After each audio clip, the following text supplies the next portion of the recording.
આણંદ શહેરમાં Amul dairy road પર શાક માર્કેટની બહાર ફ્રૂટ માર્કેટમાં ઊભી રહેતી ફળ ફળાદીની લારીઓના દબાણો કરમસદ આણંદ મહાનગરપાલિકા દ્વારા ખસેડી દેવામાં આવતા અને અન્ય સ્થળે ફૂડ માર્કેટ માટે જગ્યા ફાળવવામાં આવી છે, પરંતુ નવી ફાળવેલી જગ્યામાં કોઈ વ્યવસ્થા નહીં હોવાથી આજે ફળ ફળાદીની લારીઓવાળાએ રેલી કાઢી મનપા કચેરી જઈને ઉગ્ર રજૂઆત કરી હતી।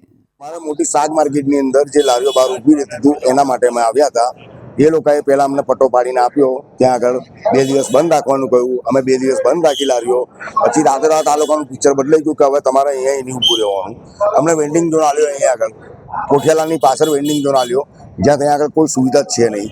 બીજું કે ત્યાં આગળ આના કરતાં બી વધારે ટ્રાફિકની સમસ્યા ત્યાં આગળ છે। બીજું ત્યાં આગળ હોસ્પિટલો આવે, અમારે બૂમ ભરાડા કરીને બેસવા જોઈએ, ત્યાં આગળ હોસ્પિટલો આવે, પેશન્ટો આવે, ત્યાંના દુકાનદારો છે, ઓફિસવાળા છે, એનું એલિગેશન કરે છે કે આ લોકો અહીંયા આગળ આવવા ના જોઈએ। અમારી માંગણી એવી છે કે અમને જે પહેલા પટ્ટો પાડીને તમે આલ્યો, અમે અમારી રીતે ત્યાં આગળ ઊભા રહીશું અને સાફ સફાઈની જવાબદારી અને પાર્કિંગની જવાબદારી બી અમે અમારા માથા પર લઈએ છીએ।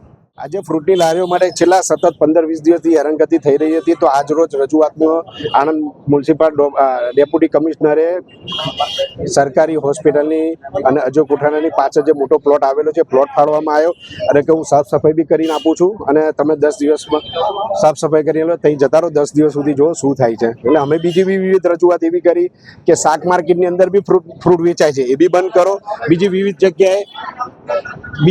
જગ્યાએ જે બનાવ બન્યો છે, વિવિધ જગ્યાએ જે દબાણ છે, વિવિધ જગ્યાએ જે લારીઓ ઊભી રહે એને બી હટાવો, જેથી કરીને આ માર્કેટ ડેવલપ થાય। નહીંતર તમે બીજે બાજુ 500 લારીઓ ફ્રૂટની ચાલુ હશે અને અહીં માર્કેટમાં 40 લારીઓ હશે તો અહીં કોઈ આવશે નહીં અને રોજનો રોજ માલ બગડશે, એવી આપણે રજૂઆત કરી છે।